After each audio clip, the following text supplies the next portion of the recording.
Hello friends, welcome to my channel Yoga with Rakshit. In the present video, I will explain whether yoga and concentration are synonym or not. First of all, I will explain lesser device, and using this explanation of lesser, we will see why yoga is complete science of focus or concentration or one-pointedness. In physics, there is a one device which is known as laser. Laser means light amplification of stimulated emission of radiation. In normal light source, rays of light are dissipated and dispersed in the medium.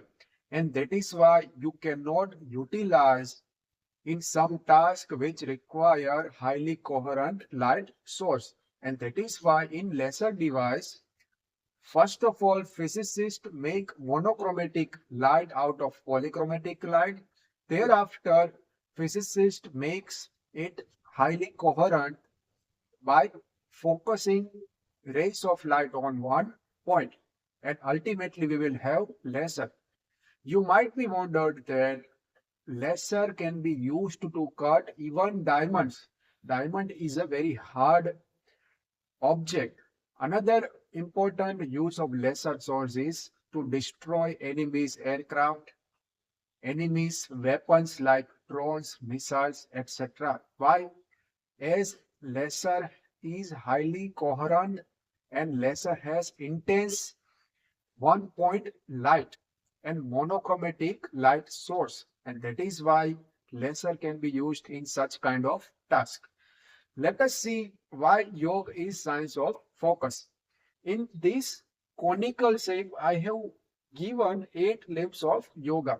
Actually, 8 limbs of yoga is given in the second chapter of Patanjali Yoga Sutra. The seven first 7 limbs of yoga is yama, niyama, asana, pranayam, pratyahar, dharana, dhyan. Purpose of these 7 limbs is to achieve super consciousness. It means complete absorption or climax of concentration or one-pointedness. Let us see one by one. First layer of this 8 limb of yoga is yam and niyam. Purpose of yam and niyam is to channelize your energy that is dissipated in various objects and subjects. There are 5 kinds of yama and there are 5 kinds of niyam. That is ahimsa, satya, ste, brahmacharya, parigraha, yamaha. It means non-violence, non-stealing, celibacy, non-collecting. Truth are kind of disciplines, and Sauch, Santosh, Tapaha, Svadhyayeshwara, Pranidhanani, Niyamaha. It means purity of body and mind, satisfaction, study, self-study, mortification means tapa, and Ishwar Pranidhan, surrender to God. So these are 10, 10 layers of self-discipline, including yam and niyam or discipline and rules. In Patanjali Yoga Sutra, it is said that if you follow this kind of yam and niyam, irrespective of species, place, and time, it becomes an oath which will give you tremendous amount of power to follow further steps, and it will channelize or polarize your energy of existence in one point. So next step of 8 limb of yoga is asana. In Patanjali Yoga Sutra, asana means sthir sukham asana. Patanjali never explains various postures which are explained in Hatha Yoga, as Patanjali Yoga Sutra is the subject of Raj Yoga. So actual definition of asana is sthir sukham asana. It means whatever posture is convenient for you, in which you can be still without any kind of movement, and you can perform meditation for a while, is known as asana. If you sit in any kind of posture with more than 3 hours, it means you have accomplished that posture according to yoga philosophy. What is the purpose of asana or posture? Asana will give you stillness, and that is why you are ready to accomplish pranayama. So pranayama is the fourth limb of yoga. It means tasmin sati swasa praswasa yogati vichadaha pranayama. It means after accomplishing posture, the motion of inhaling and exhaling of breath will stop and is known as pranayama. Prana means life force. By controlling breath and achieving any kind of posture like Siddhasana, Padmasana, Sukhasana, which are sitting poses, you will have state of pranayama in which you have complete control over life force. I am talking about life force, not breath. Actually, breath is the gross form of life force. So these are the achievement of pranayama. After that, whatever energy is there in your astral body will flow in Sushumna Nadi, which will only open after balance between Ida and Pingala. In pranayama, life force will make Ida and Pingala in the balanced situation and in the equilibrium situation so that your energy of the astral body or mind stuff can flow in the Sushumna Nadi. And thereafter, your actual journey of self-realization or liberation begins. Thereafter, fifth limb of yoga is pratyahara. It means complete withdrawal from sense organs and its subject. Swavishaya samprayoge chitta swarupanuga evendriyanam pratyahara. It means by withdrawing the sense organ and its subject, you will achieve or accomplish the state of pratyahara or complete withdrawal. What will happen if you achieve pratyahara? You will become ready to achieve the state of trio, that is dharana, dhyana, samadhi. In Patanjali Yoga Sutra, these five limbs, that is yama, niyam, asana, pranayam, and pratyahara, are secondary thing.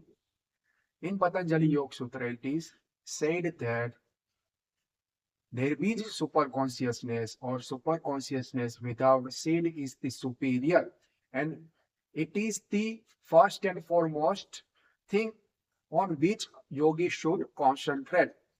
So after these five limbs of yoga, a true yogic practitioner will enter in the realm of Sanyama. Sayam is the technical word of yoga philosophy for dharana, dhyan, and samadhi. Combination of dharana, dhyan, samadhi. It means notion, meditation, and super consciousness. So after accomplishing all these five limbs, you are eligible for one notion. It means you can achieve one notion or dharana easily. What is dharana or one notion?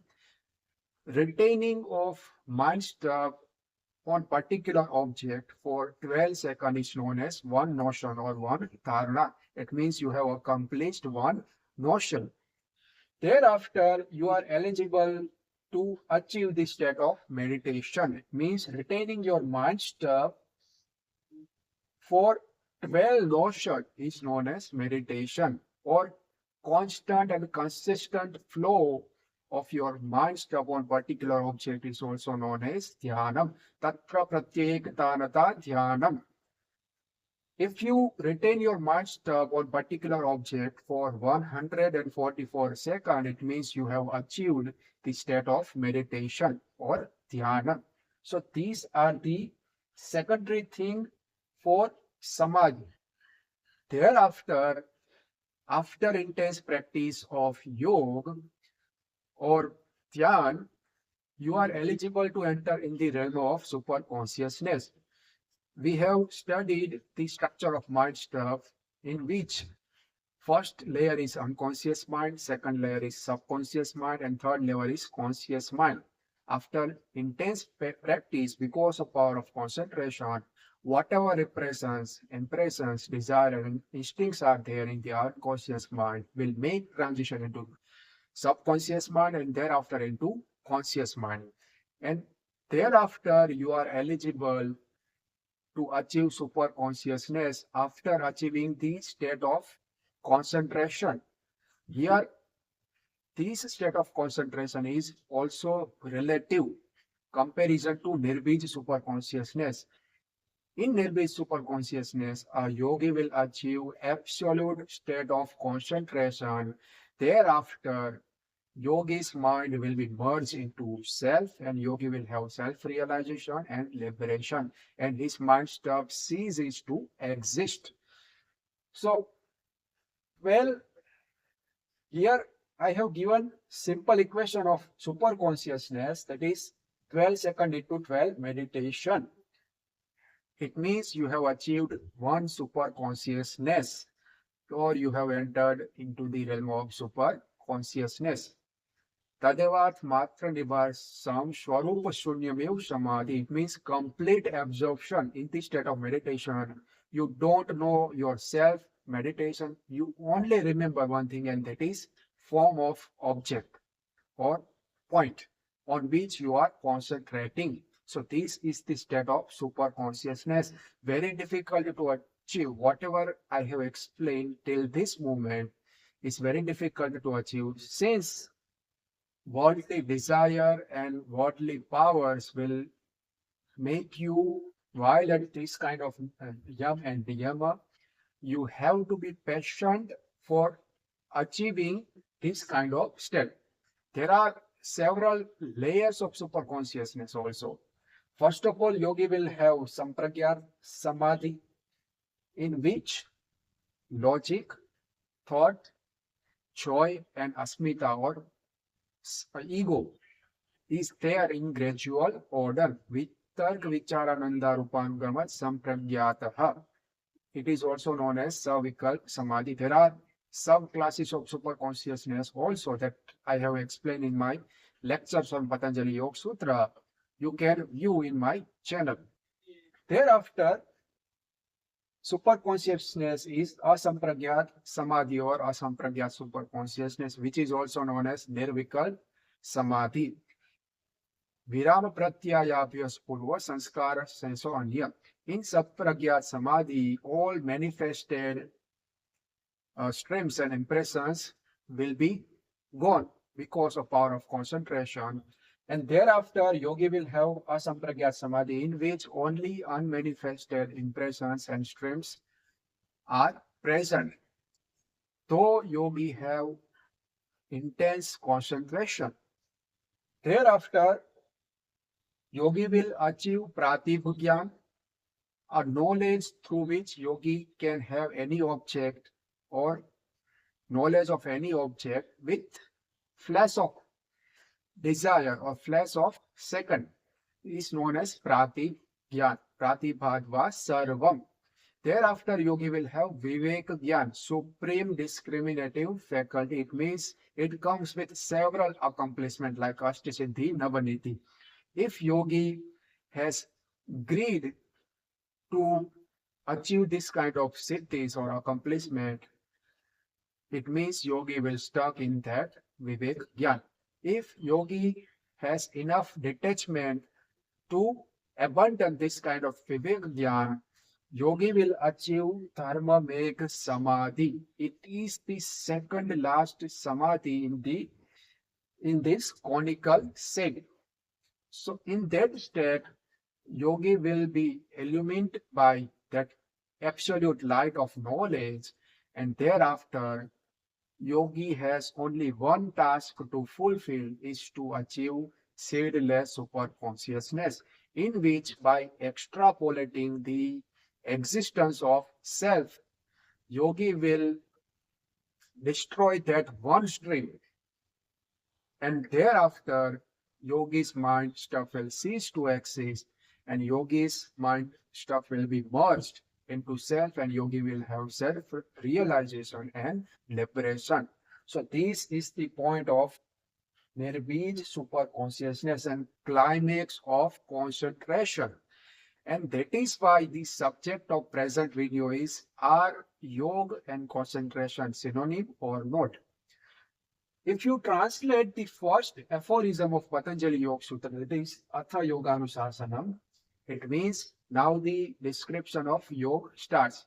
But according to this description and lecture, I can say that it should be translated as now the description of concentration begins, as these 8 limbs will make you prepared to achieve the state of absolute concentration or one-pointedness, to have seedless superconsciousness. Afterwards, you will not have any duty to fulfill and you will have true self-realization and salvation.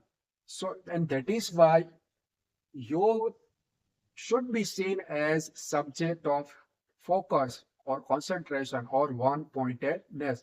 And that is why I define yoga as science of focus.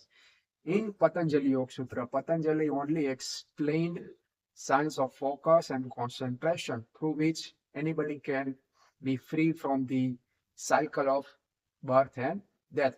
One should remember that it is very difficult to achieve no matter how much bigger a yogi any yogi is. But after consistent and regular yogic practice with patience, any yogi can achieve this kind of step. So I can say that yoga and concentration are synonyms. One should use concentration as yoga.